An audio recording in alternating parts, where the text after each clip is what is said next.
Bonsoir, chers amis téléspectatrices, téléspectateurs du kiosque sur Zouk Télévision. Bienvenue sur le plateau. Très heureux de vous accueillir ce 9 janvier 2024. Nous sommes donc jeudi et vous allez, pour certains, regarder cette émission en direct sur Facebook. Et puis, la retransmission se fera vendredi à 20h, samedi à 18h et dimanche, ce week-end, à 10h du matin. Je suis très content d'être avec vous et je vais tout de suite accueillir mes invités chroniqueurs auxquels on va soumettre l'actualité proposée par Manuela.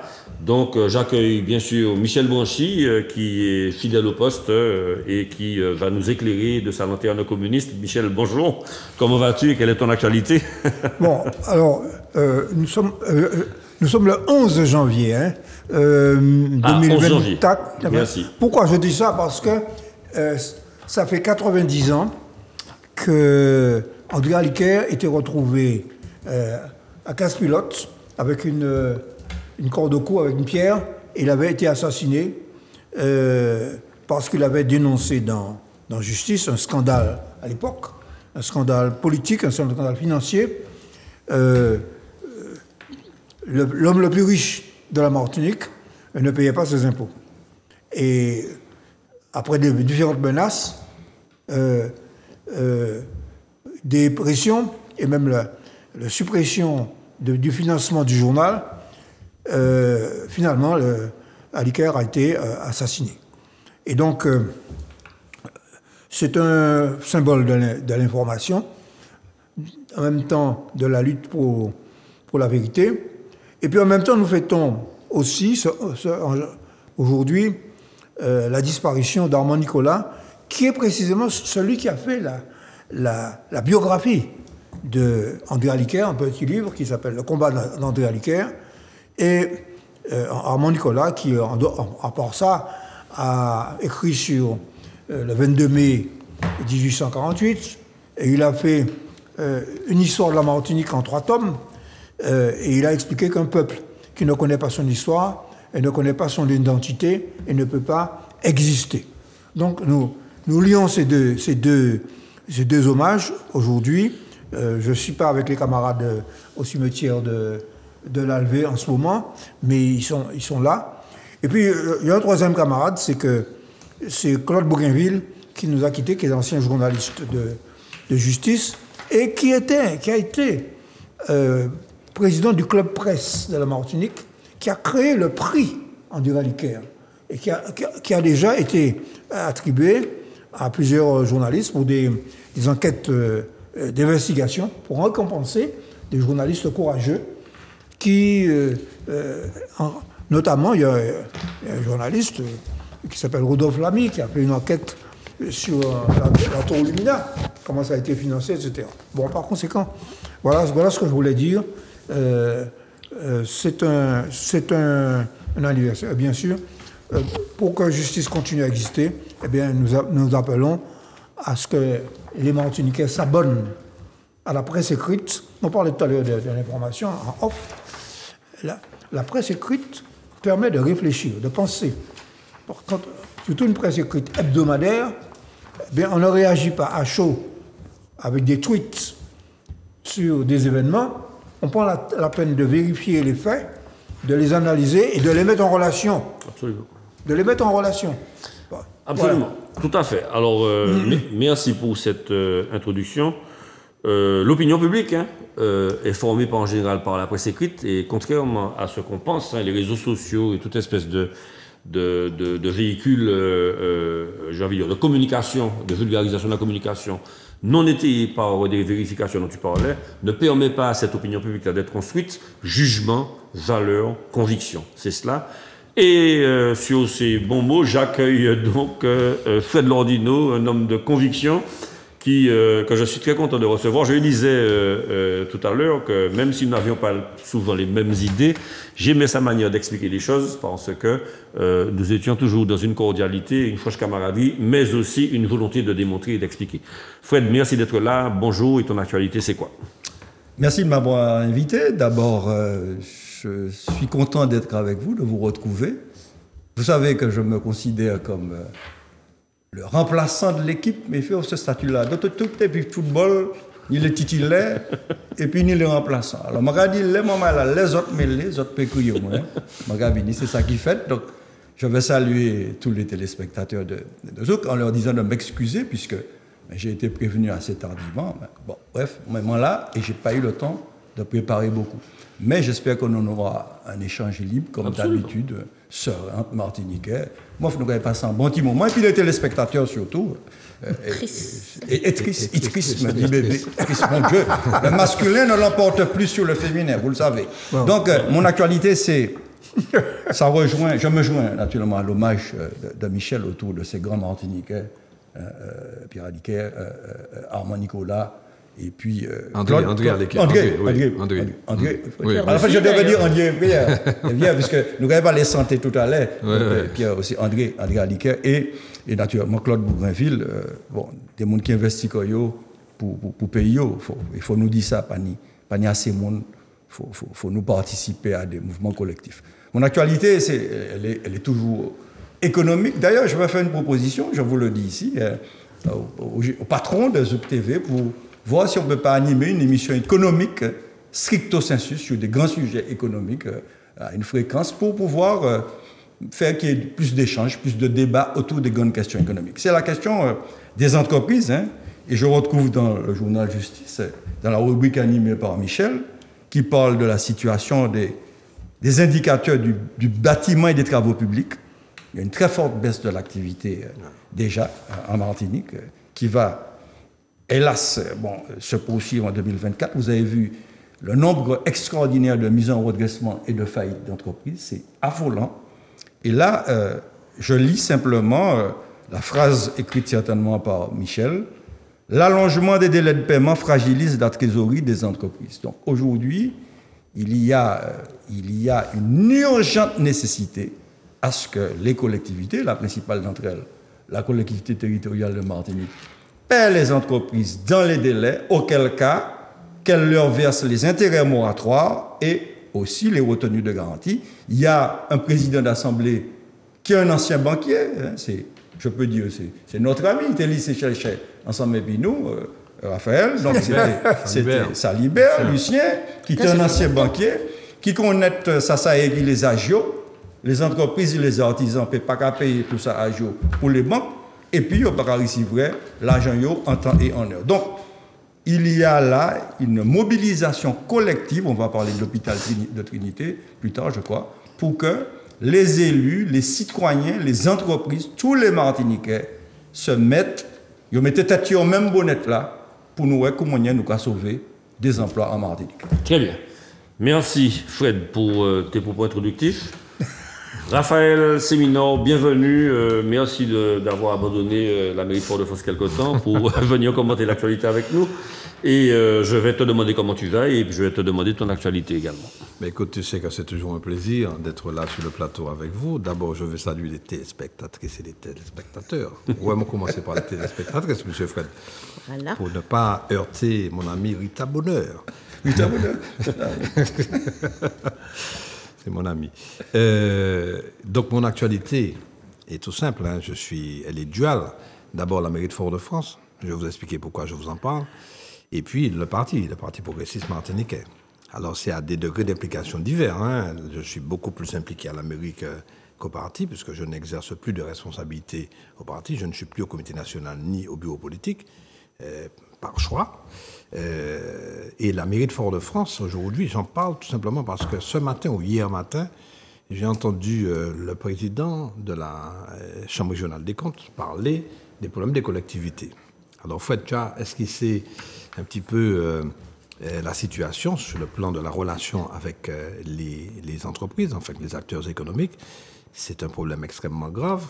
Je le conçois parfaitement, d'autant qu'à la ville de Fort-de-France, nous faisons un effort considérable, non seulement pour redresser les finances, enfin, j'ai mon ami Michel qui est dans l'opposition, mais avec qui nous échangeons très très souvent sur ces questions-là. Il y a un effort de redressement qui est fait, qui est important, tout simplement parce que nous savons quel est le poids de la commande publique.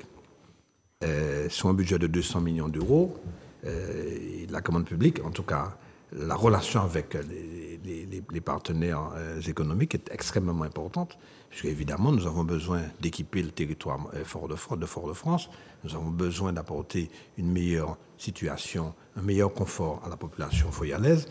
Et donc forcément nous nous adressons à nos partenaires, qui sont des partenaires privés, bien entendu. Et c'est extrêmement important que nous arrivions à redresser cette collectivité. Nous sommes en train d'y réussir, parce que nous passons d'un déficit, je dirais, ou en tout cas d'une dette de plus de 60 millions, nous sommes descendus à moins de 30 millions. Et nous continuons à le faire. Nous continuons nos efforts pour justement arriver à un équilibre et retrouver les marges de manœuvre financières pour justement recommencer à investir de manière massive. Donc, si nous disons recommencer à investir de manière massive, ça veut dire que c'est autant de crédits que nous offrirons aux entreprises, c'est-à-dire à nos partenaires privés, pour qu'ils puissent nous aider à équiper le territoire.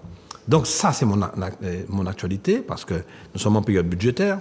Ça veut dire que nous sommes en train d'élaborer et de concevoir le budget 2024, et nous constatons qu'effectivement, les résultats sont bien meilleurs que ceux qu'ils étaient auparavant. Voilà pour mon actualité municipale. Quant à l'actualité du parti, alors, j'ai dit que mon degré d'implication est moindre que pour la municipalité, évidemment, puisque je n'exerce plus de responsabilité. Mais ce qui se passe là est extrêmement important, parce que l'équipe a changé, les perspectives sont nouvelles, et le plus grand parti de la Martinique se doit effectivement d'être au rendez-vous de l'actualité politique de la Martinique.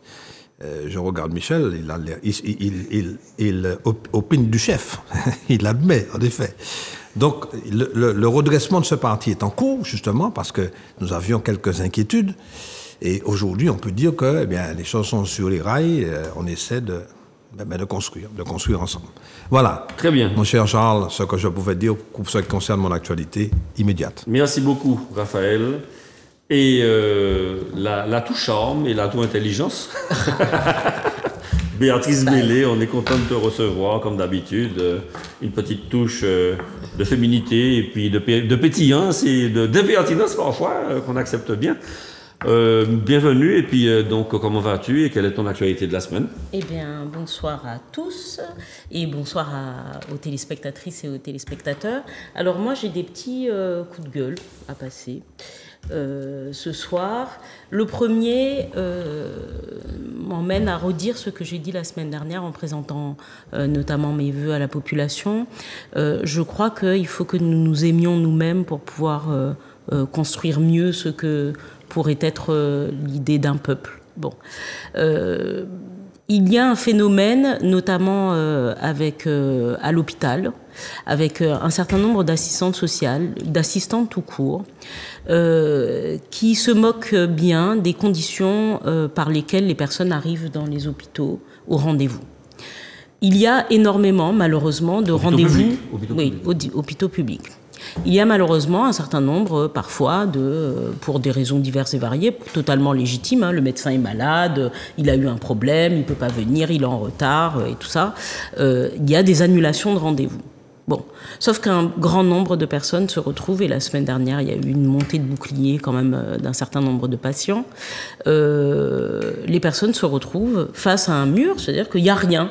On ne les a pas informés, ils ont pris le bus, pour certains ils sont levés à 4 heures du matin, pour prendre un bus à 5 heures du matin, pour ne pas être dans les embouteillages, pour des rendez-vous qui commencent à 8 heures et tout ça, et donc ils sont levés à 4 heures du matin pour des rendez-vous à 8 heures, et arrivés à l'hôpital, personne ne les a prévenus que les rendez-vous de la matinée étaient annulés. Je dis juste aux personnes qui sont chargées, aux assistantes sociales, prenez le temps. Vous ne savez pas, peut-être que la plupart d'entre nous, et notamment quand on est fonctionnaire, on a une voiture. Mais il y a plein de gens qui n'ont pas cette chance, qui demandent à des voisins de les emmener, qui donc modifient les agendas des autres. Et c'est méprisant. C'est vrai qu'on n'a pas le choix, mais c'est méprisant de ne pas faire ce geste humain. Donc voilà, c'était mon petit coup de gueule local. Deuxième, parce que je pense qu'on va parler évidemment de l'actualité française et gouvernementale notamment, je tiens à dire qu'aujourd'hui s'est tenu le premier jour de procès lancé par l'Afrique du Sud à la Cour de justice internationale pour de dénonciation, en tout cas de plainte pour génocide contre le gouvernement israélien au regard de ce qui se passe à Gaza. Je crois que l'humanité aujourd'hui, pas seulement en Israël, parce qu'on en parle beaucoup, parce que c'est 70 ans de conflit, mais il y a d'autres conflits dans le monde qui durent, qui sont meurtriers, peut-être même plus meurtriers que celui-là, et auxquels on ne fait pas attention et dont on ne parle pas. En Éthiopie, il y en a eu il n'y a pas longtemps, et au Mali, il y en a eu également, enfin bref, au Soudan également. Et donc il y a d'autres pays, Yémen, où malheureusement des meurtres sont commis, des guerres ou des choses qui ressemblent à des guerres sont en cours et qui ne suscitent pas autant d'attention. Néanmoins, je crois qu'on va devoir regarder un peu l'humanité, pas simplement au regard de nos réseaux, comme si on scribait, enfin on passait les choses les unes après les autres et puis finalement on n'y accorde pas d'importance, mais enfin il va falloir qu'à nouveau on ait un tout petit peu d'humanité dans ce monde, parce que on sent quand même que les crises sont en train de lever des vents, alors des vents de violence, des vents de haine et des vents de réarmement. Et des vents de réarmement. La Chine, la Corée sont en train de se préparer. On a entendu que la Corée était en train du Sud était en train de préparer, du Nord pardon, était en train de préparer des tirs. Enfin bref, je crois qu'il faut qu'on reste vigilant par rapport à ce qui se passe et puis qu'on ne soit pas dans ce vent général de violence. Et puis j'avais également un dernier petit point, mais j'en parlerai après. D'accord. Alors non, juste rappeler que le modèle français, dont on dit qu'il est très généreux, l'est probablement, puisque nous avons désormais l'homme le plus riche du monde est bien un Français qui s'appelle Monsieur Bernard Arnault et qui a la petite bagatelle, une petite fortune de 187 milliards d'euros et il est moins fiscalisé que vous et moi sur le plateau en France. Voilà. Donc je crois qu'il paye aux alentours de 2%. Hein. Voilà. Et nous, en moyenne, la moyenne quand on s'en sort bien, on est à 10. Ouais. Quand on s'en sort moins bien, on est à 15. Je vous invite à aller visiter la Fondation Vuitton. Oui, on a déjà visité. J'invite tous les Martiniquais qui vont en France 2%. à aller visiter la Fondation Vuitton, qui va certainement devenir, je ne veux pas faire un petit parallèle qui peut faire du mal, qui va devenir peut-être que le lieu le plus visité de France si ça continue.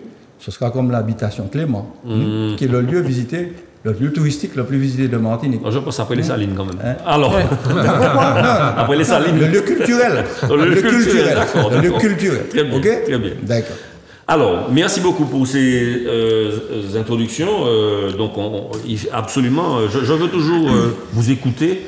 Parce que, à travers vos témoignages, on entend battre le pouls de la Martinique et c'est important. Hein. Donc là, on va passer dans le sommaire proposé par Manuela et on va commencer, à tout seigneur tout honneur, on va commencer d'abord par la démission d'Elisabeth Borne et la nomination de Gabriel Attal au poste de Premier ministre. Alors, Fred disait tout à l'heure qu'il a été appelé en urgence pour devenir chroniqueur et moi, j'ai été sollicité pour être animateur parce que je devais être chroniqueur, donc j'avais préparé mes interventions assez soigneusement. Alors, je me permets de faire une petite introduction, pas trop longue, mais pour cadrer un petit peu les choses. J'avais l'intention de commencer de manière humoristique, mais c'est un sujet assez sérieux, je vais m'abstenir. Je voulais surtout parler du fait qu'on a un nouveau Premier ministre qui a 34 ans, effectivement, mais je n'ai pas l'impression que ce nouveau visage amène quelque chose de nouveau pour la France. Et avant l'émission, je disais à Fred que la situation est la suivante. Premièrement, le nouveau Premier ministre, il n'a pas la majorité absolue au gouvernement. Deuxièmement, quand je regarde que la balance commerciale française est déficitaire de 100 milliards d'euros, qu'il y a une dette d'environ 120%, c'est-à-dire plus de 3 000 milliards de dette en France. Il y a aussi les branches d'activité qui sont les plus florissantes. Je regarde très rapidement. BNP Paribas, 10e banque mondiale. Crédit Agricole aux alentours de la 10e place aussi. Société Générale, 17e place. Enfin, moi j'ai l'impression aujourd'hui, et c'est Fred qui va commencer à parler, j'ai l'impression aujourd'hui qu'on essaie de nous faire du neuf avec finalement de vieilles recettes et que Gabriel Attal, quelque part, il est corseté dans une situation qu'il a trouvée et a-t-il des marges de manœuvre et peut-il proposer des choses intéressantes? Merci pour ton introduction, parce que c'est intéressant. Je ne savais pas aujourd'hui, comme remplaçant, qu'on aura parlé d'un sujet majeur, c'est-à-dire le gouvernement de la République française, qui est la 6e puissance industrielle du monde. Bon, et il y a un auteur qui avait dit beaucoup de Français ont le sentiment de vivre en enfer alors qu'ils vivent au paradis. Donc, je veux saluer l'action d'Elisabeth Borne, qui a fait voter quand même 50 lois, dont 2 lois majeures. La première, c'est la loi sur les retraites, puisque le système était déficitaire. Et j'attends, si Dieu me prête vie, le prochain gouvernement pour voir s'il va revenir sur cette loi. Parce que faut que nous voyons qui monde qui est viré en les 50 lois qui votaient. Et puis, deuxième loi, qui, là, le 24 janvier, Conseil constitutionnel qui a dit qui c'est qui c'est la loi immigration, en loi qui a dit nous, il n'y a pas une majorité, etc. Bon, bref, motion de rejet.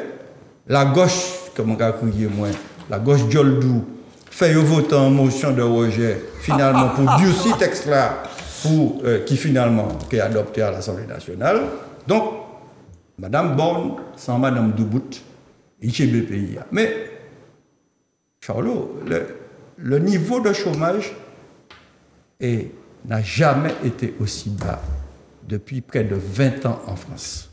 Et l'objectif de M. le Président Macron d'atteindre 7,4%, il y a 7,4% alors qu'il est en France, le plein emploi, pour moi, c'est déjà un changement dans les mentalités. Si nous tenions une mentalité comme ça, peut-être Martinique, si nous étions sortis dans les divisions gauche-droite, béché contre nègre, autonomiste contre indépendantiste, peut-être que nous étions arrivés fait que ces entreprises-là, puisque jusqu'à nouvel ordre, c'est ces entreprises-là qui a créé la majorité sans emploi, étaient arrivés dynamiser le pays. Mais un jeune président, et ça c'est nouveau, c'était M. Fabius qui était le plus jeune Premier ministre, là à présent, c'est M. Gabriel Attal, qui mettait qui n'y en fougue, et puis, faut dire, en énergie. Et il y a un objectif politique, c'est dit combattre le Front National. C'est dit combattre le Front National, qui n'a jamais été aussi haut que pendant les 2 gouvernements précédents. Donc ça, faut dire ça. C'est Coumonière ou qu'a fait Front National la baissé, puisque Martinique a pas ça aussi Front National. Moi, il voulait là-bas parce que il mettait Manzandonis, il y a sanction parce qu'il était type sucré, M. Bardet là à RCI. Mais Gabriel Attal m'a pensé qu'il y a une feuille de route claire.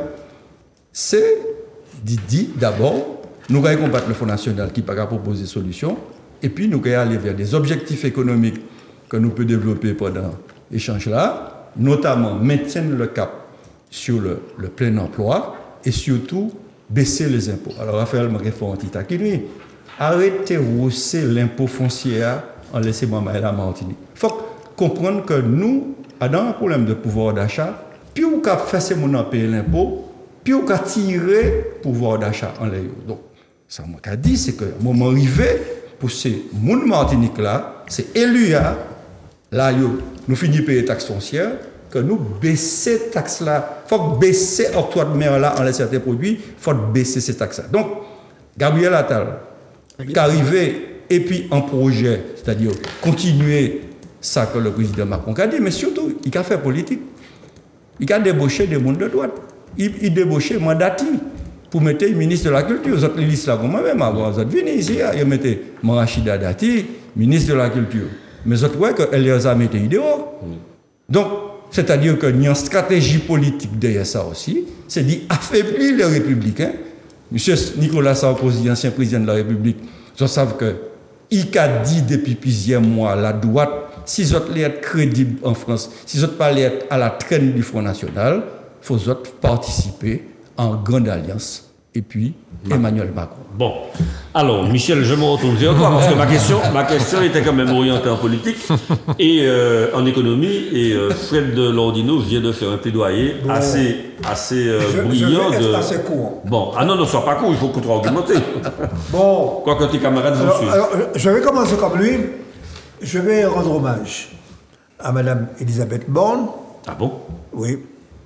Parce que je pense que dans le contexte dans lequel elle était placée, et compte tenu de la feuille de route que lui a imposée Macron, c'est-à-dire une feuille de route de casse sociale et de casse économique, eh bien, elle ne pouvait pas faire mieux.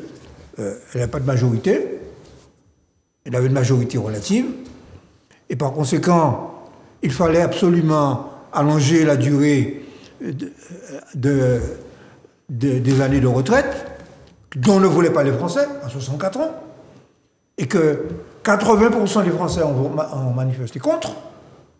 Il fallait imposer ça au Parlement. Bon. Quant à la loi immigration, cette loi immigration, elle est dangereuse. Loin de moi l'idée qu'il ne faille pas canaliser, contrôler un pays, l'immigration. Bon. Mais la question, c'est quand on se sert de l'immigration pour rendre l'immigration responsable des faits divers, des assassinats, de l'insécurité, n'est-ce pas, du chômage, des difficultés et des inégalités sociales qui sont considérables en France et qui s'accroissent. C'est-à-dire que sous Macron, certes, les riches deviennent plus riches. Bon, c'est exact que... mais le nombre, le million de gens qui sont au RSA, ça croît. Bon. Et la question, c'est de savoir si le nombre de personnes qui sont sorties du chômage, quel est le niveau de salaire qu'ils ont. Or, à l'heure actuelle, le pouvoir d'achat a baissé en France. Le pouvoir d'achat a baissé en 2023, et ce sont les chiffres officiels de l'INSEE, et par conséquent, cela ramène à une croissance qui est inférieure à 1%, la croissance économique en France. Et la croissance qui est annoncée par le FMI, c'est-à-dire l'huissier international du capitalisme, le FMI, le Fonds monétaire international, comme nous allons retrouver tout à l'heure quand on va examiner la situation de l'Équateur. L'huissier international annonce une croissance de moins de 0,8% en 2024 et une croissance de 0,7% en Allemagne, de 0,7%. Autrement dit, les politiques néolibérales qui consistent à augmenter les taux d'intérêt, bon, parce que c'est bien joli de parler des situations martiniquaises et des collectivités locales. Bon, les collectivités locales, d'après le dernier rapport de l'Agence française de développement, mon cher Lordino, les collectivités, les communes, la Martinique, c'est le département d'outre-mer qui a l'épargne, qui est le seul département d'outre-mer à avoir toutes les communes, globalement, à une épargne négative. Autrement dit, nous ne dégageons pas suffisamment dans nos collectivités de moyens pour investir et pour relancer le BTP. Bon, donc, cette situation en 2022, par contre, le dernier rapport de l'AFD, est sauvée uniquement par le fait que précisément, pour pallier à la baisse à la suppression de la taxe d'habitation qu'a décidé M. Macron, je ne prends pas la défense, eh bien, on a augmenté, mais ce n'est pas les collectivités qui ont augmenté les taux. Bon, dans certaines collectivités, on a augmenté les taux de la taxe foncière, mais il y a des collectivités qui n'ont pas augmenté les taux. C'est le budget de l'État qui a augmenté la valeur locative, c'est-à-dire l'assiette sur laquelle on calcule la taxe foncière. Donc ce n'est pas les collectivités qui augmentent la taxe foncière. Si. Bon. Alors, 2 secondes. Alors, Fini, et puis Béatrice. Non. Elles appliquent, je prends l'exemple des collectivités que je connais, bon, elles appliquent le taux qu'elles appliquaient auparavant, mais comme l'assiette a augmenté, eh bien, le montant de la taxe augmente, c'est tout. 7,1% et les augmentations dépassent très largement 7,1%. Et Attention. juste une parenthèse, sur les 34 communes de Martinique sont parmi les 1500 communes où la taxe d'habitation est la plus élevée en France, sur 35 000 communes. Le foncier bâti ou la Donc l'année bleue. Alors, Raphaël répond. Non, la taxe foncière. Non, tu as dit la taxe d'habitation. Non, la taxe d'habitation n'existe plus. Oui, c'est ça. Non, enfin, elle existe. Oui, elle existe toujours. Oui, mais pas sur la résidence principale. Attendez, Raphaël. Voilà. Donc aujourd'hui, il y a un vrai sujet, et là, peut-être qu'on aura l'occasion de débattre ensemble dans un autre lieu, pas dans le kiosque, sur ce poids des taxes qui pèsent sur les ménages martiniquais. L'impôt a trop élevé. On y a caillé, qui c'est le plus souvent celle bien, c'est celle gros patrimoine pendant toute la vie. Et collectivité à Cavini, il a mis l'impôt.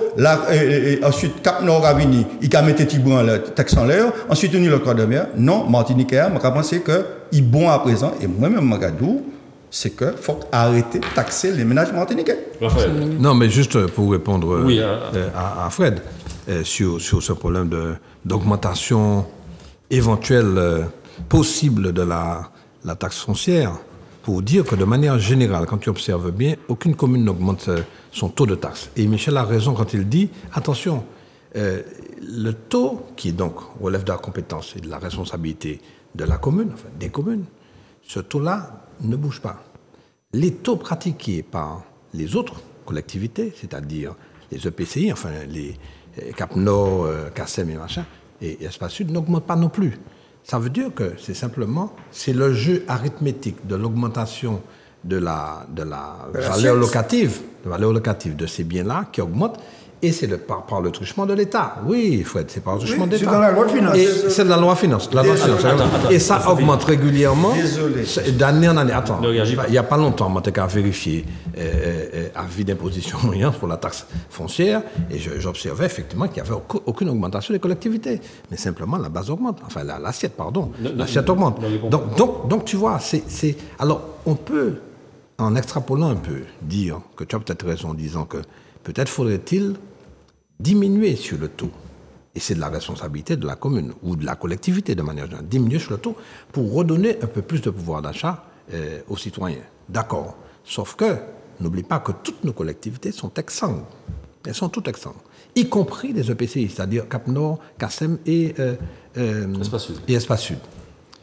Or, Fred, c'est pas à toi que je vais dire ça, parce que tu as été président de la commission finance de la région Martinique et de la région Martinique. Si tu veux améliorer le confort du citoyen, régler son problème de déchets, régler son problème de transport. Nous avons dit ici, et nous le répétons chaque fois, le transport coûte 170 millions d'euros par an. Le versement transport, versement mobilité, c'est comme ça qu'il y a actuellement, qui pour normalement financer le transport, ça rapporte quelque chose de 35 à 40 millions d'euros.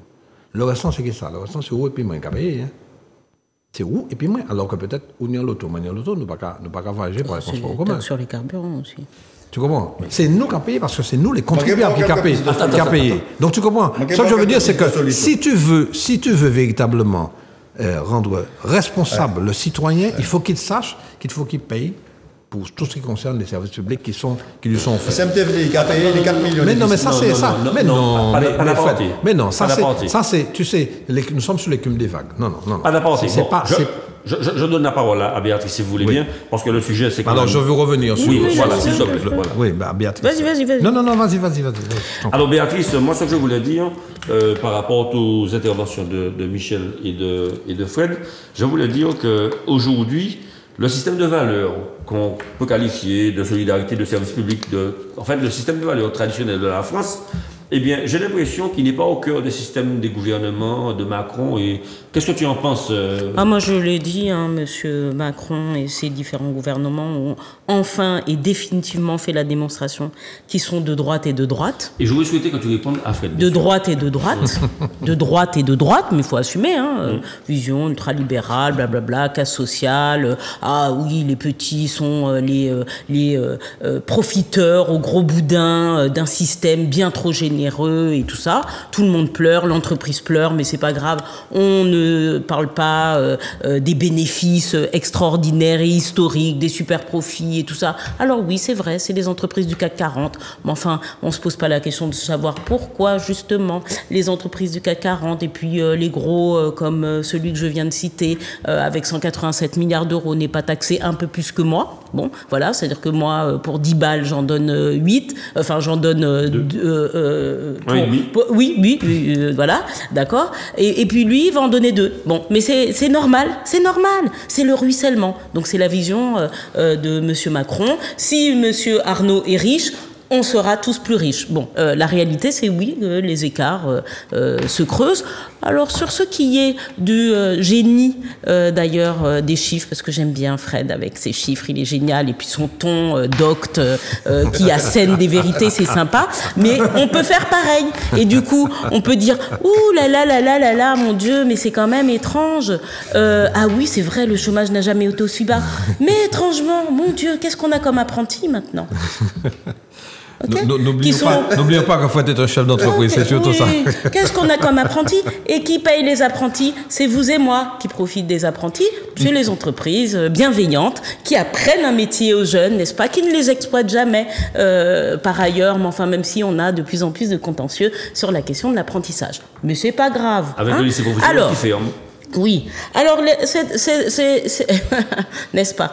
Alors, cette nomination, Monsieur Attal, 34 ans, bon, dans une France avec et dans un monde qui devient aussi complexe, périlleux, je dirais même.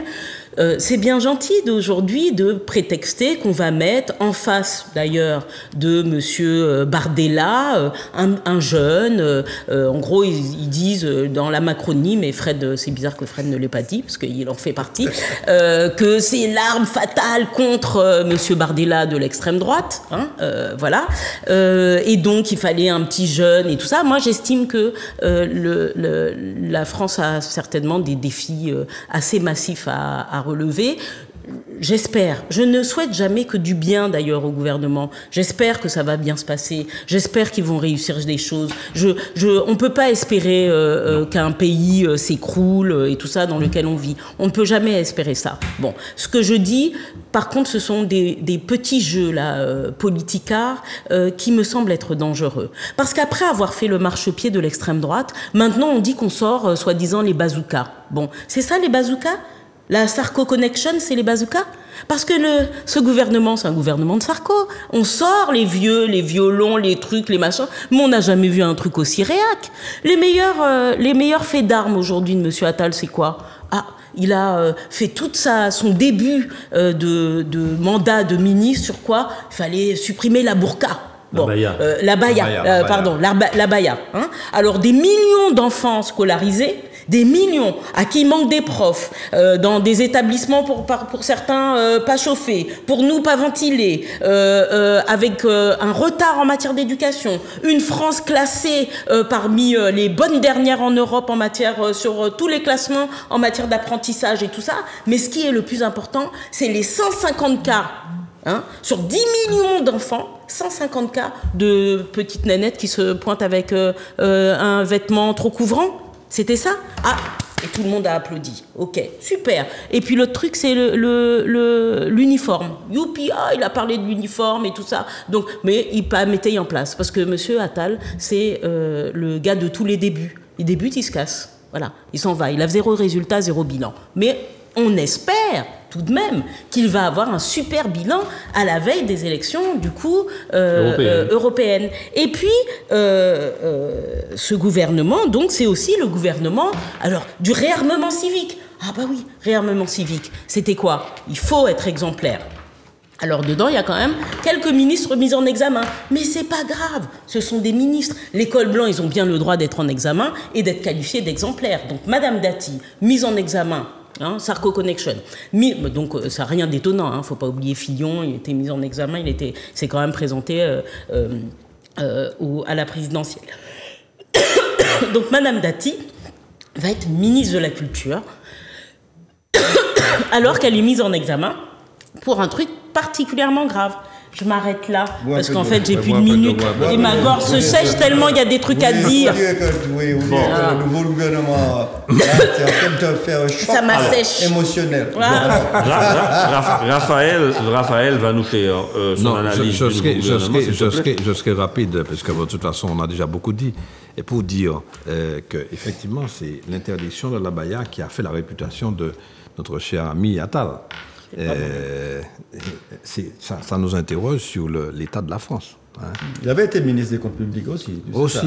Aussi, bien sûr, mais il n'avait pas cette visibilité pour ce qui concerne son profil, sa personne. Mais c'est lorsqu'il est devenu ministre de l'Éducation nationale qu'il a effectivement obtenu cette popularité-là. Alors, je reviens sur Elisabeth Borne pour dire que la pauvre. Alors, je regardais les manchettes des journaux pour dire qui disaient fini le supplice parce que elle a fait le sale boulot. C'est ça. Elle a fait le sale boulot parce que comment veut-on, sans majorité absolue, une majorité relative avec effectivement des oppositions qui sont fortes comme LFI notamment. Comment veut-on effectivement faire passer des lois et des lois aussi délicates et aussi compliquées si on n'a pas de majorité absolue? C'est impossible. La loi immigration, et tu as raison de dire, Fred, je crois que c'est toi qui disais ça, que le rôle de LFI a consisté à durcir cette loi sur l'immigration. Mais nous l'avons dit ici, me semble-t-il. Oui, tout à fait. Nous l'avons dit ici. Qu'effectivement, cette démarche qui a été faite par LFI en relation avec le Rassemblement national et les LR allait amener ipso facto à un durcissement, puisque de toute façon, une fois qu'on se retrouve en commission paritaire, eh bien forcément, la droite étant majoritaire au Sénat, et elle serait majoritaire, et les opposants sont majoritaires dans cette commission, forcément, c'est leur position qui allait être retenue, et c'est ce qui s'est passé. Donc un durcissement de cette loi, ce qui naturellement rend les choses complètement difficiles à comprendre. Alors, ce pauvre Attal, quelle sera sa mission? Sa mission, c'est l'élargissement de la majorité, puisque forcément, pour ne pas avoir utilisé le 49.3, comme l'a fait Elisabeth Borne 23 fois, eh bien, il sera obligé d'essayer effectivement de séduire, de convaincre les républicains. Mais sa tâche sera extrêmement compliquée dans un contexte extrêmement difficile que tu rappelais, à savoir une dette de 3 000 milliards d'euros, avec peut-être pas 120%. C'est 120%. De déficit, ou en tout cas de dette à partir sur le PIB. Je crois que c'est entre 115 et 120, c'est 118. 115. Oui, c'est ça, c'est à peu près ça. Donc, comment va-t-il faire, notamment avec les grands ministères, les grands ministres, que sont Bruno Le Maire, Darmanin, Le Cornu, ce sont ces trois-là qu'on cite de manière générale. Moretti. Oui, Dupond-Moretti, mais comment il est garde des Sceaux, il intervient moins de ce point de vue. L'augmentation de la justice, selon la magistrat, c'est inédit en France. Même Martinique, nous, il veut trapper comme moi, 24 magistrats. Mais alors, et puis, il y a une chose qu'il faut se dire, et nous le verrons tout à l'heure lorsqu'on va évoquer ce chèque alimentaire. Bercy, et nous le savons, les amis, nous le savons, Bercy, c'est le véritable... exerce le coup près. Je dis non, et c'est ce qui s'est passé. Bruno Le Maire a dit chèque alimentaire, niet.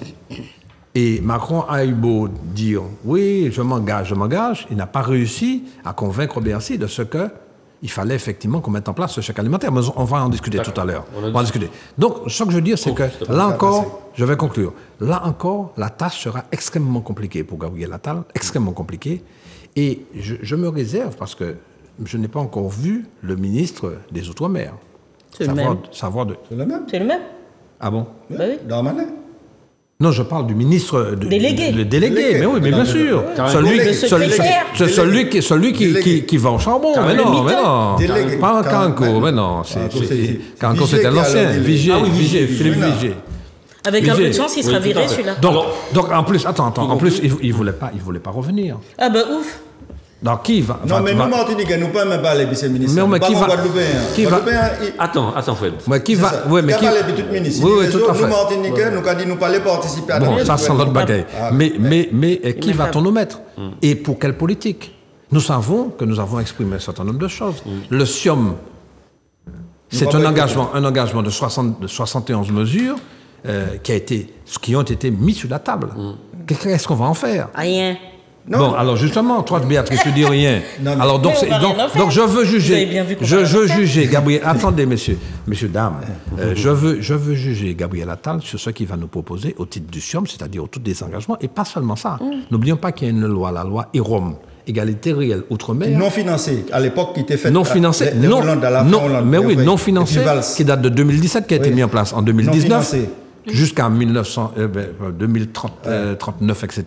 Non, et pour l'instant, on n'en voit pas le résultat. Non, c'est-à-dire avec un ministre de oui, le contrat de convergence jusqu'à 2030. Donc, moi, je veux juger ce gouvernement. De toute façon, je ne me fais pas d'illusions. Hein. Il n'en ressortira rien. Mais je veux quand même me réserver et dire j'attends les résultats, c'est-à-dire qu'est-ce qu'on va nous proposer. Mais je m'arrête là, puisque évidemment, il y a beaucoup de nombreux... Alors, juste 1 minute et demie par personne, parce que là, le temps file. Juste dire tout de même qu'un certain nombre de nominations, alors je l'ai dit sur le ton ironique, évidemment, Rachida Dati, un deal de Sarko avec Emmanuel Macron, ça c'est clair. Oui. Par contre, il y a quelques disparitions, et notamment celle de Ribda Abdul-Malak, ministre de la culture, une vraie ministre de la culture, qui est un cadeau à Bolloré, très clairement. Un cadeau aussi à Gérard Depardieu, parce que c'est une ministre qui a fait savoir qu'elle avait trouvé choquant le soutien du président à un monsieur dont on a vu les attitudes décevantes et choquantes. On lui a coupé la tête. Irrévérencieuses de monsieur Depardieu, mais pire, condamnable. Voilà. Et puis également qui a fait valoir le fait que la surveillance d'un certain nombre de chaînes devait être faite parce que, notamment celle de Bolloré, était de nature à influer de façon bien trop importante sur l'opinion publique de façon négative. C'est-à-dire qu'on avait des chaînes d'opinion qui étaient des chaînes d'extrême droite, et maintenant que M. Macron est rabiboché avec M. Bolloré, il lui donne donc la tête de sa super ministre de la Culture. D'accord, très bien. Alors, Fred voulait réagir par rapport à l'intervention de Raphaël, et puis je vais laisser le mot de la conclusion à Michel. Oui, mais plus globalement, et pour rester, parce que nous sommes en télé locale, nous sommes des chroniqueurs locaux, et Raphaël, nous pas qu'à servir l'argent au SIOM. C'est-à-dire qu'à l'heure qu'il est, et nous pouvons faire une émission, laisse à chercher chiffres. Pas jamais mis autant d'argent depuis 2017 à la disposition des Outre-mer. Et la réalité, c'est que nous pas qu'à servir l'argent. Et je vais attendre là sur les fonds européens. Je vais attendre là sur... Attends, 2 minutes, 30 secondes. Je vais attendre sur les fonds européens. Là encore, nous c'est un échec annoncé. Nous péquons. Et je vais en position, je vais faire en proposition parce que nous avons parlé entre Martiniquais, sereinement des chroniques. Passer les autres parties dans des issues, c'est un certain nombre de gestionnaires de collectivités. Oui. S'il y a une grande discussion que nous peignons puis l'État, c'est sur la réduction de la dette des collectivités. Parce que ça, en plus, nos camarades de l'école, ça peut arriver à l'équilibre budgétaire en 2026. Ou trompez quand tout à l'heure, on dit 30 millions de dettes pour la ville de Fort-de-France, c'est beaucoup plus que 30 millions. Il est plus près de 200, il faut 70 ans pour rembourser la dette de Fort-de-France. Donc, ça m'a dit à l'heure qu'il est, c'est que nous, non, il a parlé du déficit. Non, le déficit, c'est 35. C'est 35. Oui. C'est 35 déficit, là, pour dernière année. Donc, et là, ce m'a dit ça, moi, désolé que la ville peut qu'arriver à l'équilibre budgétaire en 2026. Il peut qu'elle s'en faille. Et vous savez ça comme moi-même, bon, nous pouvons discuter. Mais ça m'a dit, parce que nous entrons en discussion sans arrêter, en genre d'opposition stérile à gouvernement, peut-être qu'il faut nous assises et puis pour dire, eh bien là, nous commandons réduire dette ces collectivités-là, et puis en contrepartie, il fait la Guyane. Ça fait ça, là, ça fait. Hein.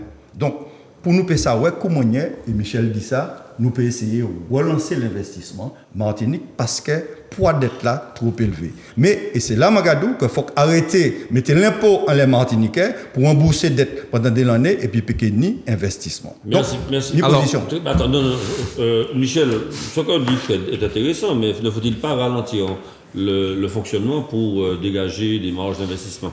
Bon, alors, le problème des collectivités martiniquaises est un problème complexe. Il est plus grave en ce qui concerne les dépenses de fonctionnement que les autres départements d'outre-mer, pour une raison simple, c'est que le poids des dépenses de personnel dans nos collectivités, dans nos communes, est plus important que dans les autres collectivités d'outre-mer. Bon.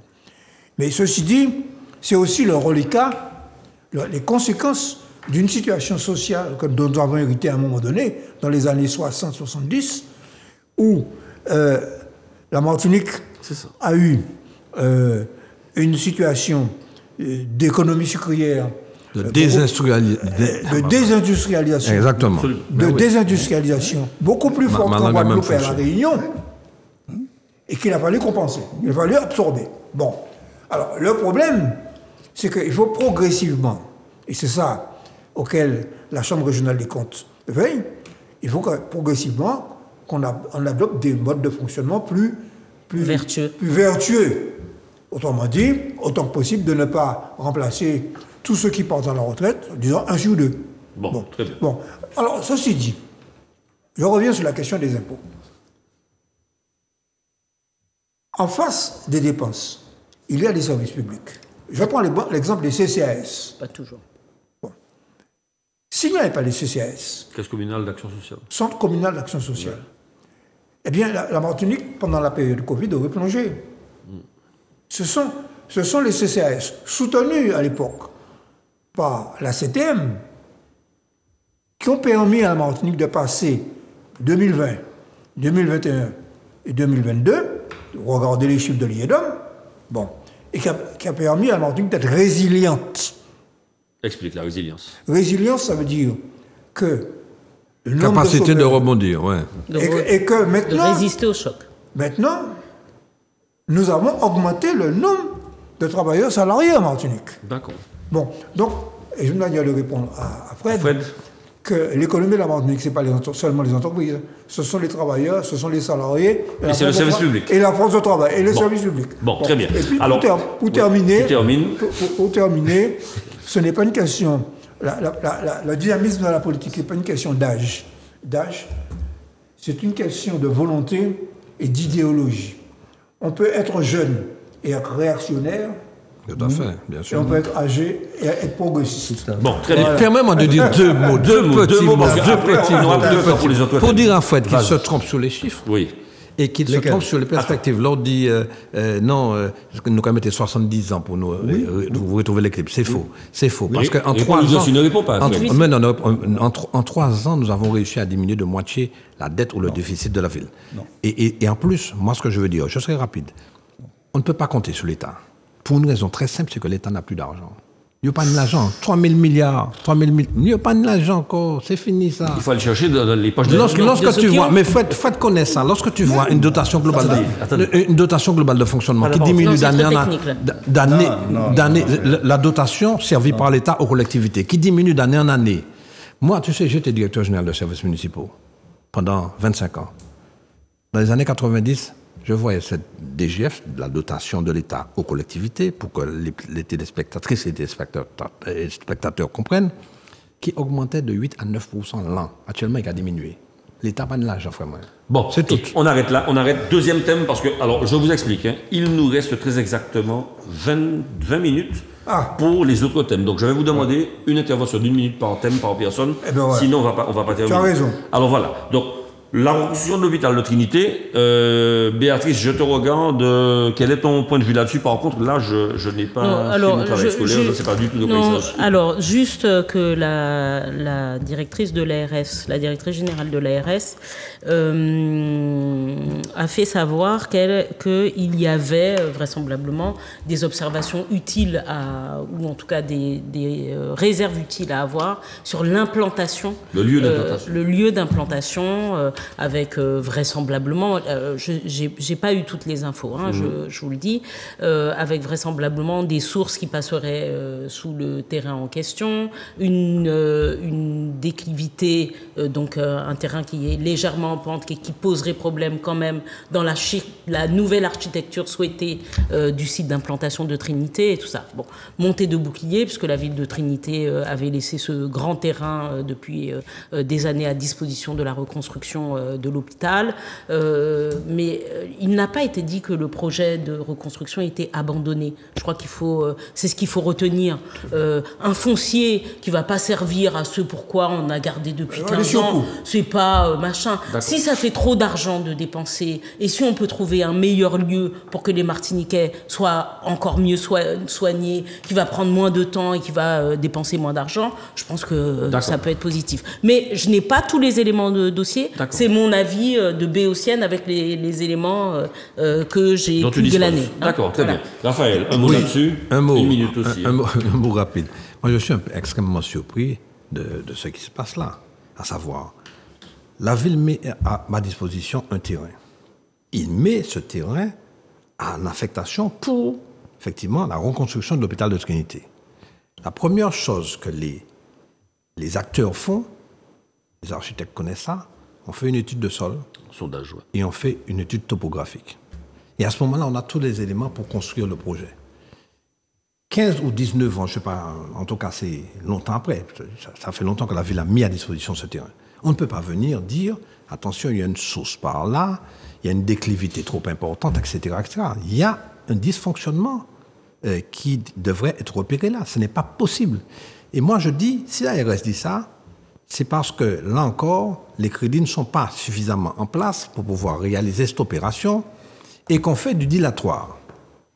Parce que nous savons très bien que les perspectives qui ont été dressées par l'État concernant la cartographie hospitalière en Martinique, c'est de regrouper les établissements hospitaliers. Et c'est pour ça qu'on a regroupé Trinité avec Mago-Vulsin avec la MENA, pour effectivement des économies d'échelle. D'accord. Moi, ce que je dis, c'est que là, il faut s'interroger sur la véritable intention de l'État concernant notre cartographie hospitalière. Et savoir que si nous voulons lutter contre la désertification hospitalière, de santé, médicale, il faut absolument, effectivement, que nous soyons vent debout contre ce genre de démarche qui consiste à remettre en question... T'es sûr du truc? Très bien. Qui consiste à remettre en question... Non, je demande. consiste à remettre en question une opération qui est prévue depuis fort longtemps. D'accord. Alors, l'hôpital là, ça c'est côté de Trinité, Carrefour des Marinières, avant d'arriver de Trinité. Là, sorti Robert, on a monté vers Sainte-Marie, il y a un gueule chancan là, on l'a mis droite là, c'est tout terrain d'armes, on connaît 11 hectares qui là. Ça, c'est mettre là. Non, attends, c'est l'hôpital.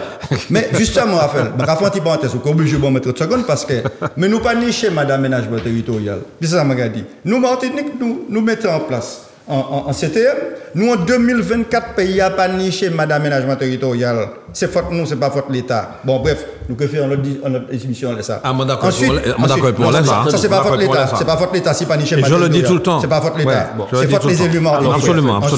Ensuite, pour l'hôpital. Là, et je saluer le sénateur Frédéric Buval. Parce qu'il passe en deal et puis gouvernement, c'est pour dire bon.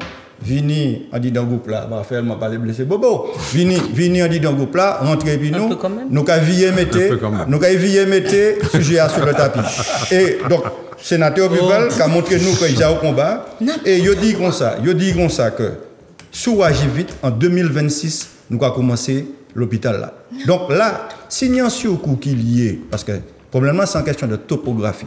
Si c'est 10 millions de plus, eh bien nous avons dit l'État. Mettez 10 millions d'euros de plus, parce que nous avons besoin de l'hôpital là, mais il faut que tous les élus martiniquais, nous pas fait comme ça, qui arrive nous pour la Guadeloupe. La Guadeloupe, là, nous pas même ni cyclotron. Hollande vient ici, il partait pour annoncer que tu étais ni cyclotron Guadeloupe. Guadeloupe a fait pression là, monté là, la triomphe. Il dit finalement, il dit finalement qu'il a fait cyclotron et ça n'a pas été prévu, mais t'as nous pour qu'on fait, ils sont opérationnels. Et là, Guadeloupéens a mis en service en l'hôpital de 600 millions d'euros, ils ne pressent pas payer rien.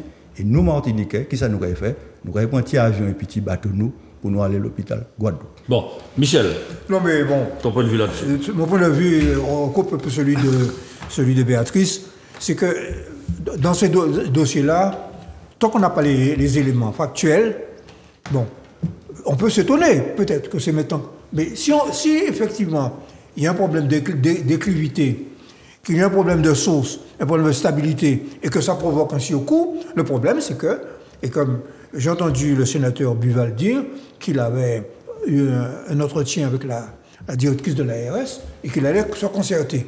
Bon, moi, je pense qu'il faut que les élus martiniquais, les syndicats martiniquais, les personnels, les travailleurs se concertent avec les pouvoirs publics et qu'ils exigent, si surcoût il y a, que le gouvernement prenne en charge le surcoût. Bon, mais il faut qu'on soit sérieux sur un truc. Ça serait pas la première fois, parce que j'entends, ça serait pas la première fois qu'on se loupe sur des bâtiments publics, hein. Sinon, on est capable de se louper sur des bâtiments publics. Faut qu'on arrête. On est capable aussi d'avoir des casses sur des réseaux d'eau, hein. Et pourtant, on a plein d'ingénieurs. C'est pas l'État. On est capable. On est capable. Donc, il faut arrêter. C'est pas l'État, j'ai jamais dit que c'était l'État. J'ai dit on est capable. Et donc, on peut admettre qu'il puisse y avoir plusieurs raisons, mais il ne faut pas se cacher derrière. Ah, l'État ne veut pas mettre l'argent, l'État... Non. On se pose la question sur nous-mêmes, on se pose la question sur l'endroit, et je pense qu'on va avoir à reparler de ce sujet. On en reparlera, d'accord. Alors, le chèque alimentaire, pareil, hein, 1 minute par personne. Je regarde Fred, puisque c'est... aujourd'hui, celui qui a de l'entrain. Excuse-moi, excuse-moi, je m'accorde juste une petite grâce trinitéenne. Par contre, que monsieur le sénateur, alors que ça fait déjà 4-5 ans que tous les députés, par ailleurs du Nord, dont Madame Kéclar même à l'époque, se revendiquent le fait d'avoir négocié l'implantation et la reconstruction de Trinité, disent qu'il s'est vendu à la droite parce qu'il fallait l'hôpital, ce deal, le deal de la honte. Bon, alors Fred. Mais je le dis, le deal de la honte. Non, voilà. Eh ben ça c'est ton problème. Non, c'est le mien. Tu as dit tes affaires, c'est le deal de la honte. C'est le deal de la honte. Il passe un deal et m'a respecté. Eh ben c'est le deal de la honte. Réussi, pardon. C'est pas lui qui a fait que l'hôpital se met en place. Si j'ai hâté mort, il vient l'été. Bon, là, le chèque alimentaire. Là, moi, c'est un revirement de Macron. Oui, Macron avait confirmé qu'il... Parce que vous savez qu'il y a un bail à poser aussi, c'est que le gouvernement qui est obligé de réduire le déficit là et respecter l'engagement. Mais moi, je me dis, plus important que ça, c'est que tel argent que le gouvernement a mis à disposition. Or, globalement, je vais répéter, les crédits mis à la disposition des élus martiniquais par les gouvernements depuis que Macron est élu en augmentation globalement. Ensuite, je vais dire deuxième bagaille. Même manière qu'il mettait la retenue à la source. C'est-à-dire, il va prendre l'argent pour nous graver l'impôt. Depuis Hollande. Il les mettait. Non, il n'a pas fait. Oui, mais Sarkozy, pendant 12 ans. Pendant 11 ans, il dit qu'il fait, c'est lui qui fait. Toutes les attaques, il n'a pas fait. Donc, il réussit à faire. Il a dit qu'il a fait la solidarité à la source. Et moi, je dis que c'est ça que les Martiniquais ont besoin. Parce qu'on y a le Martiniquais qui nie des droits, c'est le non-recours. Et puis, il n'y a pas qu'à demander au gouvernement appliquer la loi. Notamment pour les personnes âgées, nous sommes un pays vieillissant et en population en diminution. Je vais espérer que M. Attal, Premier ministre et puis le gouvernement, qui mettait la solidarité à la source, c'est que depuis les papiers ou éligibles pour un droit, il y a un Et ça qui dit en l'eau famille martiniquais. Michel, concernant le chèque alimentaire. Bon, je crois que Raphaël a déjà fait la réponse. Déflouer le sujet. C'est l'obligation qui a été imposée par l'Europe. Et il y a 15 jours à peine, M. Bruno Le Maire est obligé de signer un pacte de retour. C'est la fin du quoi qu'il en coûte. Le retour à l'horizon 2027 de la France dans les clous. Donc 3% déficit, 3% du PIB. Et en ce qui concerne l'endettement, on est à 115% du PIB, retour à 60%. Eh bien, ça va se traduire par un serrage de vis, notamment dans les politiques sociales.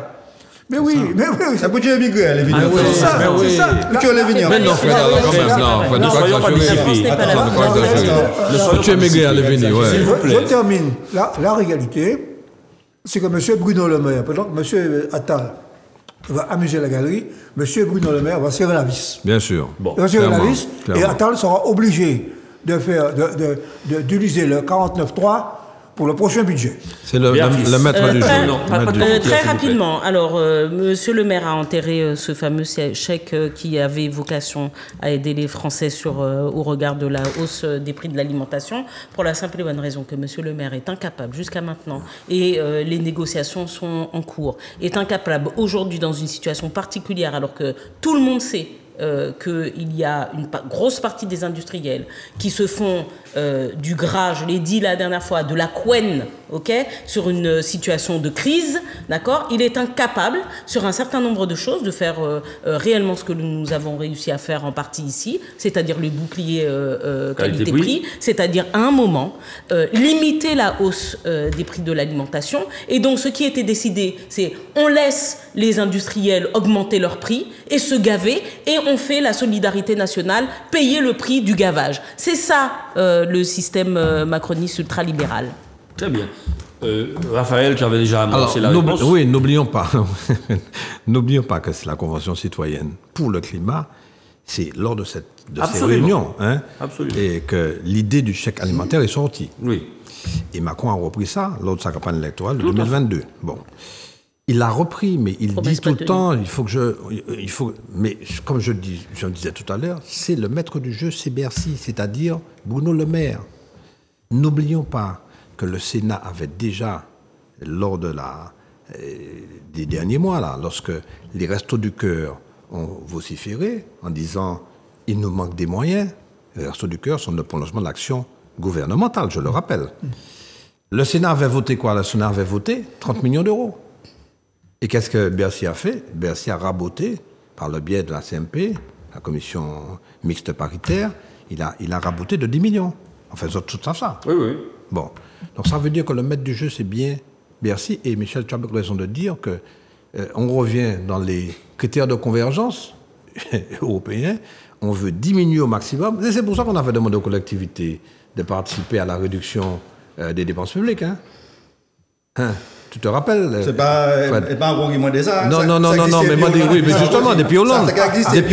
Mais il n'empêche que. Qui peut lever plus l'argent, c'est Hollande. Non, peut-être. Mais il n'empêche que la réalité est là depuis longtemps, à savoir réduire ces dépenses publiques et quelques dépenses publiques que ce soit. Donc, l'action sociale va morfler de toute façon, nous le savons. Avec un gouvernement, surtout un gouvernement ultralibéral, n'en déplaise à Fred. Ça, c'est des mots, ça. Non. C'est des mots. Je te signale que Bruno Le Maire, c'est numéro 2, point de vue protocolaire, dans le gouvernement. Tu as vu ça, hein? Numéro 2. Hein? Numéro 2. Exactement. Ça, tu me l'apprends. Non, mais numéro 2. Non, mais je ne le savais pas, je vous dis que je ne savais pas. D'habitude, à l'époque, il existait des ministres d'État, etc. Bon, donc, je ne savais pas. Numéro 2. Concernant l'autre thème, alors on va donner la parole à Michel concernant la population martiniquaise et les données de l'INSEE. On est à 360 000 habitants, donc là vraiment une minute également, si vous avez un petit commentaire. Alors j'invite quand même les téléspectateurs à consulter la note de l'INSEE numéro 193 de décembre 2023 qui donne plus de détails. Bon, en gros, qu'est-ce qu'on s'aperçoit? Qu'il y a une accélération de la baisse de la population. On perdait dans la précédente période 0,7% par an, maintenant on perd 0,9% par an. C'est ça. La France c'est 0,3, la Guadeloupe 0,6. Bon. Deuxièmement, nous sommes le département d'outre-mer qui perd le plus de population par rapport aux autres départements d'outre-mer. Bon, mais ça remonte. Ce sont les effets. Ce sont les effets à distance du binôme. Hein. Bon. Mais oui. Bon. Et c'est pas moi qui le dis. Hein. C'est un démographe. Claude Valentin-Marie.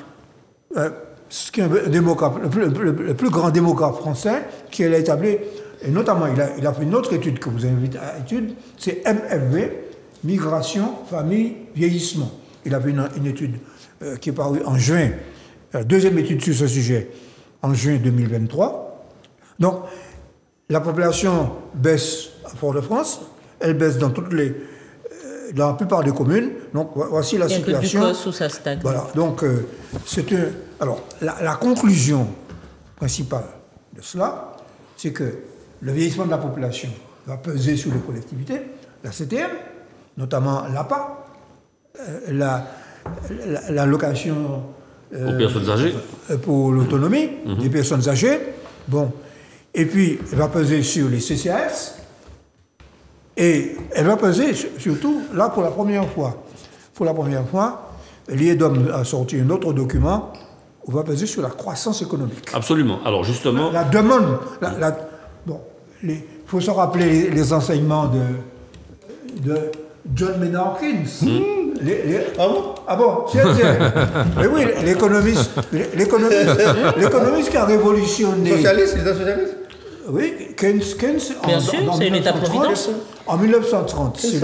Arrêtez de commenter. L'État-providence. Bon, Fred. Keynes est un économiste anglais qui a révolutionné un peu le capitalisme, dont s'est inspiré d'ailleurs Roosevelt aux États-Unis. Oui. Bon, ben, la demande effective, comme le nombre de consommateurs diminue, la demande diminue, l'économie diminue, l'emploi diminue, l'investissement diminue, l'innovation diminue, etc. Et c'est sur ça que je voulais te lancer, Fred. Et Keynes parle de la régulation du marché. Keynes c'est un libéral. Ok. Donc, toujours, rappelez ça pour les jeunes étudiants, que ce n'est pas un socialiste, c'est un économiste qui pour le libéralisme. Bon, ok.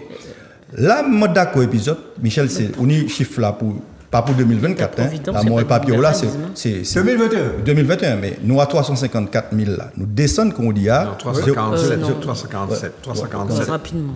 Bon, mais dernier chiffre là à maintenir, c'est 354 non, mais pour la fin. Donc, qui ça qui a passé? Là, on a une population qui vieillit comme ça et qui a diminué. Il ne faut pas taxer ces gens comme ça en les biens, en les patrimoines. Ni trois sources pour les recettes pour les impôts.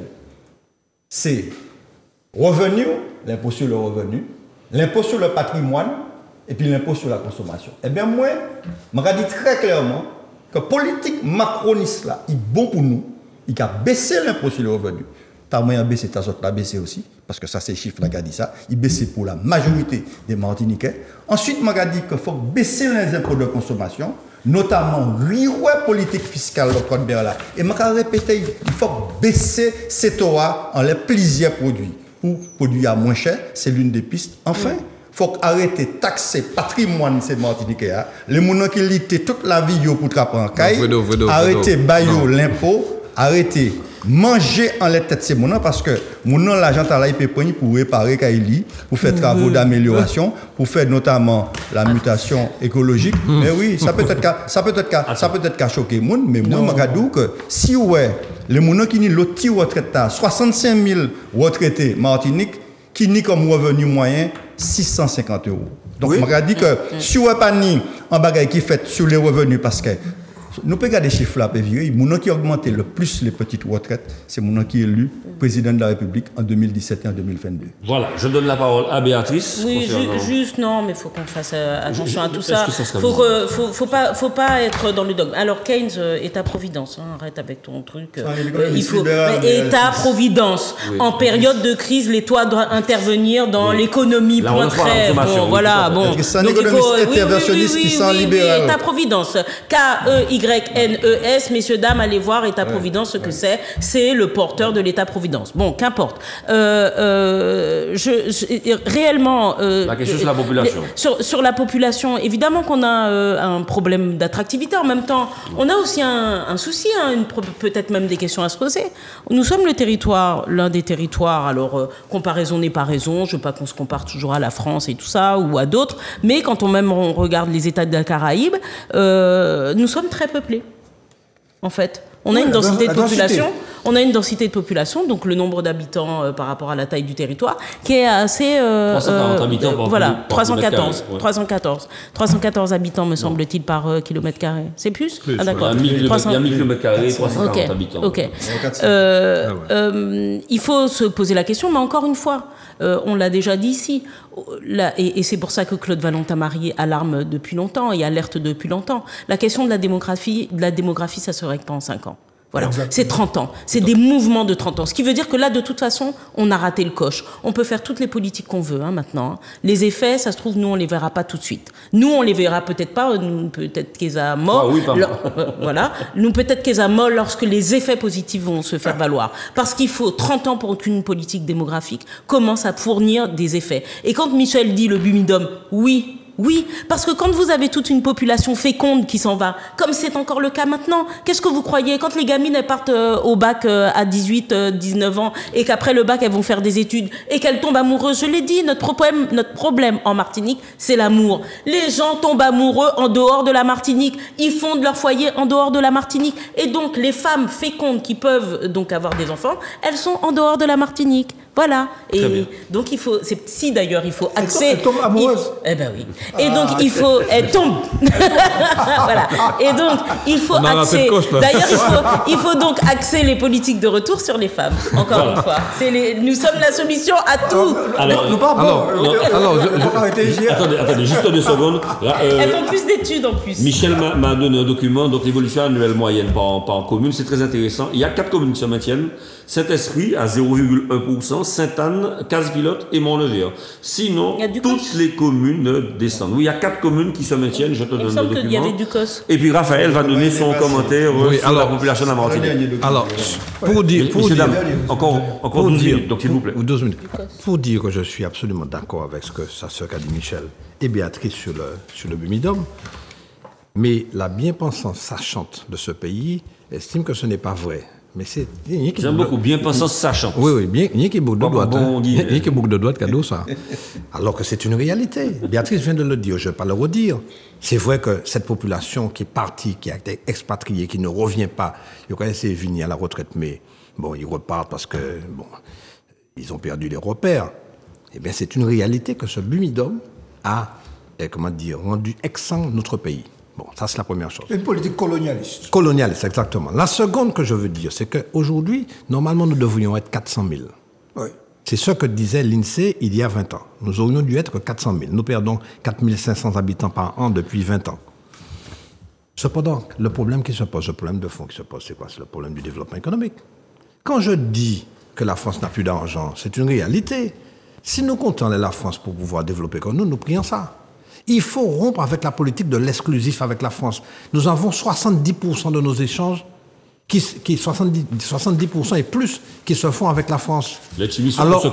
Alors même que nous ne sommes pas capables d'échanger avec les pays voisins. Voilà. Alors, ce que le Martiniquais dit de manière générale, le Martiniquais, il dit « Ah oui, mais c'est mon temps à parler de l'argent, comment nous avons pu échanger ?» C'est faux. C'est faux. Parce que nous avons le génie martiniquais qui est créatif et qui pourrait développer effectivement un certain nombre de démarches pour pouvoir proposer, produire et proposer ça à nos voisins. Le génie caribéen aussi. Le génie caribéen, mais bien sûr, c'est un échange. Nous avons 5% de nos échanges qui se font avec la Caraïbe, avec nos pays voisins. C'est largement insuffisant. Et c'est là que nous allons pouvoir trouver la source de notre développement. Très clairement, que nous n'exploitons pas aujourd'hui. Nous sommes orientés vers la France essentiellement. Parce que la législation le demande. Alors que la législation le veut, d'une part, mais d'autre part, qu'est-ce qui arrive? C'est que quand on a la banane qui est effectivement subventionnée et qui bénéficie de marchés captifs, ben nous faisons de la banane et nous faisons du rhum, c'est-à-dire de la canne. C'est essentiellement ces deux productions-là qui sont des productions maîtresses. Non, pas de chum, non, mais attends, mais nous en buvons tous, tant que nous sommes. Béatrice, certainement aussi. Mais tu vois du rhum, Béatrice, rassure-nous. Non. Bon, alors, je termine pour dire que là, il faut. Oui. Attends, Matko, c'est la boisson des jeunes.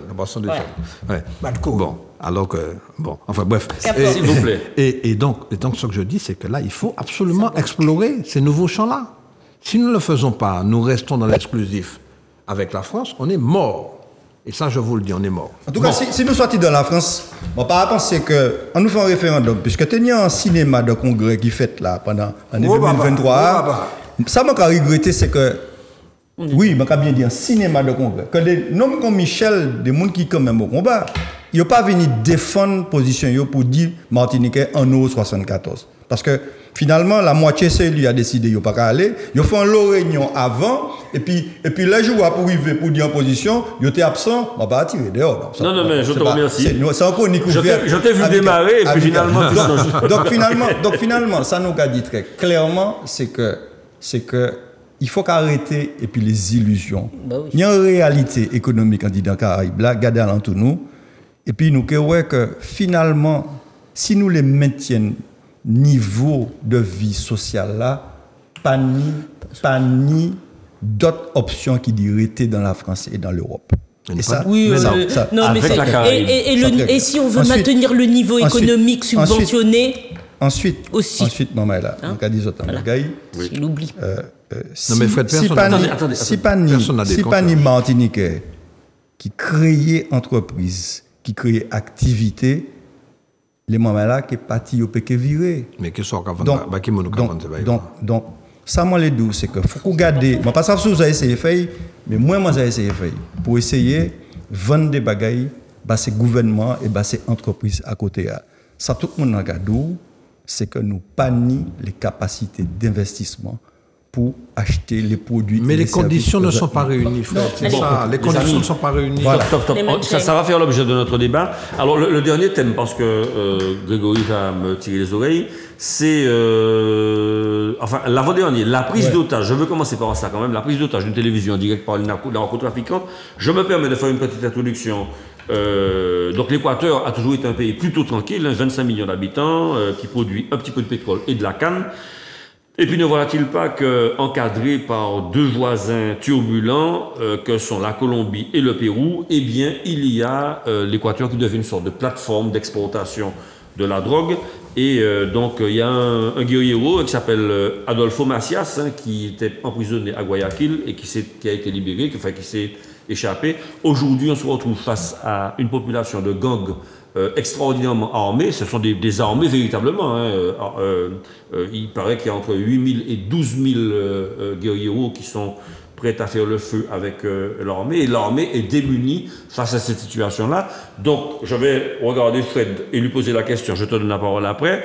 Cela peut-il nous arriver, nous, ici? Première question. Oui. Et deuxièmement, l'économie de la drogue, est-ce que c'est un pis-aller? Est-ce que ce n'est pas une soupape de décompression pour des populations qui sont abandonnées socialement? Toi, l'homme de droite. Arrêtez-moi dans casse. Alors, lui, il a le droit de parler de toute la gauche et socialiste. Encore que c'est pas un insulte pour dire. Mais non, mais à la limite, ça va faire me rigoler parce que, regarde, d'où ça. La gauche Djoldou, il faut y changer de logiciel. Oui, donc, alors la question. La question, la droite caviar. La droite caviar. Parce que nous de gauche, nous ni John sec. Ça qui a passé, c'est que nous avons un phénomène. Vous entendez parler de section criminelle et puis chien la rue.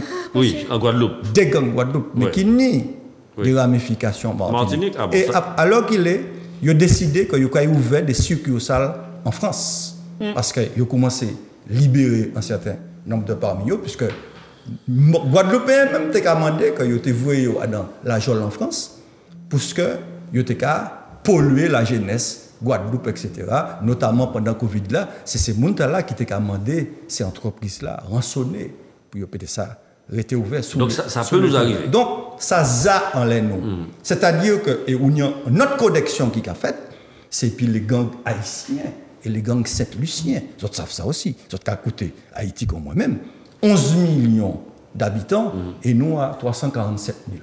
Si maintenant on va dire que ne peut pas valer nous, peut-être qu'on va dire 30 ans politique, moi cadeau que là il y a une vraie réflexion à Ni parce que il y a une mafia qui a organisé au niveau de la Caraïbe et notamment à partir des Antilles françaises et moi-même qui a dit que faut nous Martiniquais nous prendre conscience de ça et que nous avons pillé comme nous. Et puis, gouvernement français, parce qu'il y a un moment où tout le monde dit il n'y a pas les préfets de police, il n'y a pas les ceci, il n'y a pas les ça. Moi-même, pour le préfet de police, pour l'augmentation, et je ça très clairement des effectifs de police, et surtout, il faut que nous unions nous dit l'État, où tu promettes d'y acheter un radar 2 millions d'euros, pour surveiller les côtes, eh bien, il tend qu'on passe à l'action. D'accord. Michel. Oui, bon. La réponse de Fred sur la possibilité de voir une chose comme ça se passer en Martinique, j'ajoute ceci. Donc, tu as qui est-ce que tu as, Déo? Oui. Oh là. Oui, je pense que ce que Je suis vraiment naïf. Je pense que les conditions sociales d'une extension du trafic de drogue sont déjà là. Bien sûr. OK? Sont déjà là. Bon. Et je prends l'exemple de l'Équateur. Il y a 5 ans, l'Équateur était considéré comme une Suisse de l'Amérique latine. Un pays tranquille. En 5 ans, par contre, ce qu'on n'a pas dit Fred, sous l'impulsion du FMI, des politiques dites d'ajustement culturel, structurel. Il y a eu 2 présidents de droite qui ont été élus. Et les types ont démantelé l'État équatorien. Ce qui fait qu'à l'heure actuelle, la police, l'armée n'a pas les moyens. Reformule, c'est-à-dire on démantelé l'aide sociale. Et ils ont démantelé l'aide sociale. Et les services publics. Ce qui a jeté dans le commerce de la drogue une partie de la population. Tu comprends? Donc, c'est en ce sens que nous devons, faire attention. Il ne faut pas démanteler. Il faut baisser les impôts, mais les impôts, c'est quoi? C'est les services publics, chef. Oui, mais il faut qu'ils soient plus efficaces. C'est la sécurité sociale, c'est le RSA, c'est le SMIC. C'est ça. Vous êtes très alarmiste. Hein. Alors, moi, je ne suis pas alarmiste. Oui. Je pense que les conditions, c'est aussi le fait qu'il y a une partie de notre population qui a perdu toute valeur morale. Je suis un éducateur. Par les arts martiaux. Je peux te dire qu'il y a une perte des valeurs morales. Et qu'il faut Alors, je suis d'accord avec le mot de réarmement civique. Le réarmement civique de la population martiniquaise. C'est ça qui est devant nous. Sinon, nous allons avoir des situations analogues à celles de l'Équateur. Bon. Béatrice. Non, Fred ne nous suit pas, sinon il aurait su que l'année dernière, la semaine dernière. Non mais Fred, Michel, Fred ne nous suit pas parce que la semaine dernière justement, on disait quand même que nous étions assez étonnés de voir l'absence dans les rues finalement des forces de police et des forces de gendarmerie, et qu'il y avait quand même beaucoup plus de radars qu'il n'y avait de personnes qui étaient de nature à venir assurer l'ordre. Et la différence entre la droite et la gauche, contrairement à ce que l'on veut faire croire, c'est pas que nous sommes pour le bordel, mais nous pensons qu'il y a une police de proximité à mettre en œuvre, c'est-à-dire qu'il y a le coercitif, le punir pour punir, ça ne fait quoi? Ça fait l'inverse en fait. Et plus on est dans des polices punitives, et plus les méfaits, et plus le risque est important. C'est-à-dire que les gens prennent plus de risques à force que la police devient moins proche. Voilà, c'est ça la réalité. Alors pour ce qui est de l'Équateur, oui, une petite Suisse, parce qu'il y avait quand même un système relativement bien organisé. Pour autant, c'est aussi finalement la mondialisation du commerce de la drogue, parce que l'Équateur n'est pas un pays producteur. Non. C'est un pays mitoyen, enfin, où la zone côtière, en fait, pour aller déverser finalement les produits dans la Caraïbe, les Amériques et tout ça, est plus facile à atteindre par le biais de l'Équateur que par le biais des autres pays, dont la Colombie et tout ça. Donc on regarde. Là, on est dans le président Noboa l'a dit, c'est un conflit interne armé à l'intérieur de l'État. Un des plus principaux chefs de gang s'est échappé, il est introuvable, et c'est pas son gang qui est venu dans la télé, c'est un autre gang qui a montré que lui aussi il est capable de faire des mouvements de force. Alors pourquoi ramener ça à la Martinique? Je tiens à vous rappeler qu'il y a eu, il y a quelques années, un procès qui était censé être localisé en Martinique, dont certaines audiences se passaient en Martinique. C'est celui de Kevin Dour, à l'époque. Les Colombiens avaient dit qu'ils venaient libérer Kevin. Hein. Pablo Escobar, d'accord. français. Il t'a dit que le parrain de la zone Amérique, c'était le Martiniquais, et qu'ils vont venir le libérer. On a eu 10 brigades, je fais peut-être ma Marseillaise, hein, mais on a eu 10 brigades de gendarmerie, des snipers, des machins qui sont venus pour aller surveiller son passage routier, et être auprès du tribunal, hein, parce qu'on s'attendait donc à ce qu'il y ait des Colombiens, des Saint-Luciens et tout ça, qui viennent en force, en bateau, qui débarquent et qui viennent libérer Kevin Dour, qui est martiniquais. Bref, donc tout ça pour dire, évidemment qu'on est... mais vous entendez comme moi quand même. Vous entendez les meurtres à armes blanches, les machins, les trucs, vous voyez les vidéos. Vous voyez aussi, je sais pas, moi je trouve qu'il y a quand même beaucoup de jeunes avec des bateaux beaucoup très gros, et Fred qui s'y connaît mieux en argent que moi, n'est-ce pas, le pagna du plateau, le pagna du plateau, c'est le pagna du plateau va peut-être nous expliquer comment des jeunes font pour faire l'acquisition de bateaux à 1 million d'euros en Martinique, parce qu'il y a les marinas, je regarde les marinas de Martinique, et donc il y a à s'interroger. Autre chose, évidemment, nous sommes, et sur ça je rejoins Fred, il y a eu une question de mettre des radars pour surveiller nos côtes. C'est à notre bénéfice. Il ne faut pas que les gens se disent aussi que la sécurité c'est mal. La sécurité c'est bien, surtout quand demain elle va concerner nos familles, nos enfants, parce que le jour où on n'a plus de sécurité, les gens viennent, c'est chez vous qui vont venir se fournir. Et sur ce qui est des stupéfiants, oui, il y a en plus des gens qui, dans cette Caraïbe, et notamment cette Caraïbe anglophone et cette Caraïbe hispanophone, n'ont pas la même notion de la vie que nous. Voilà. Les vies n'ont pas autant d'importance que celle que l'importance que nous accordons à la vie. C'est pas la même chose. Quelqu'un te gêne, tu lui tires dessus, et les policiers martiniquais le disent, qu'aujourd'hui, il y a une délinquance, notamment anglo-saxonne, de Sainte-Lucie, de la Dominique et d'ailleurs, qui est sans scrupule. Pour un rien, pour un scooter, pour un bijou, on vous tire dessus. Oui, tout à fait. Raphaël, tes 2 minutes. Oui, mais je serai pas long. Nous avons tous raison sur ce que nous disons concernant ce problème-là.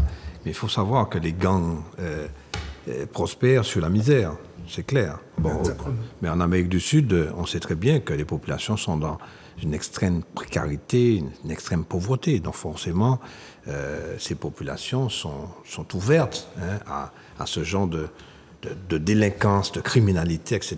Et à la Martinique, les choses se dégradent, il faut le savoir. Enfin, nous le savons, nous le constatons. Effectivement, comme tu disais, Béatrice, les meurtres se multiplient. On a déjà, sur l'année 2023, nous avons plus de 25 meurtres, soit par arme blanche, soit par arme à feu. Donc, ce que nous n'avions pas auparavant. Mais tout ça, c'est parce que cette population se retrouve dans la précarité. Et c'est pour ça qu'il faut absolument, et nous en avons discuté là tout à l'heure, c'est pour ça qu'il faut absolument que nous soyons très attentifs à la nécessité de développer ce pays-là, de donner du travail aux jeunes. Parce que si les jeunes partent, sur les 4500 qui partent chaque année, il y a 50% de jeunes de 18 à 28 ans. Donc ça veut dire... Comment ? L'amour. 18 à 28 ans, et qu'ils ne reviennent pas. Donc ça veut dire effectivement qu'il y a un véritable problème ici dans ce pays, et nous les élus, enfin... Les responsables politiques. Les responsables politiques. Et nous devons être tellement attentifs à ça. Alors je ne sais pas quelle est la solution, parce que la solution de toute façon est multiple. Elle est diverse, parce que nous n'avons pas une recette, sinon nous l'aurions appliquée tout de suite. C'est que les choses sont extrêmement difficiles.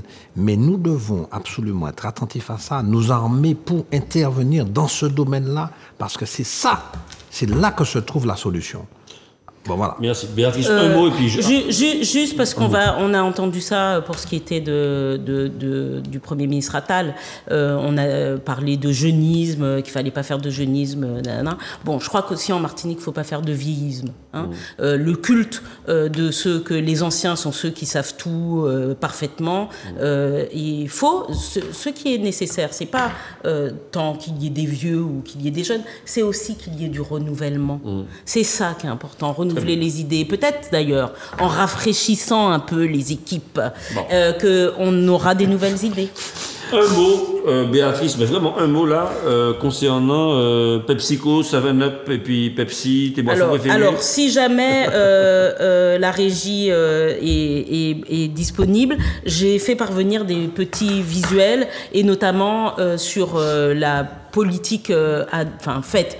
Un par Carrefour, Grégory, deux par Intermarché. Grégory, si tu les as et si on peut les passer. Deux choses. Intermarché a été le premier à faire du name and shame sur la question des prix des tarifs. C'est-à-dire qu'ils sont en ce moment en pleine négo dans la grande distribution. Alors comment, s'il te plaît, parce que je ne comprends pas. Name and shame, c'est quoi? C'est c'est l'ancienne Intermarché qui avait décidé de faire des affiches où il disait aux marques, en gros, bah voilà, vous faites du plus 35, plus 60%, c'est la honte. Et donc, ils ont dit, par exemple, vous êtes fada, c'était sur le savon, c'était également sur un certain nombre de produits, les soupes et tout ça. Et donc, ils ont humilié, quelque part, c'est ça, le name and shame, humilié des marques dans leur pratique commerciale.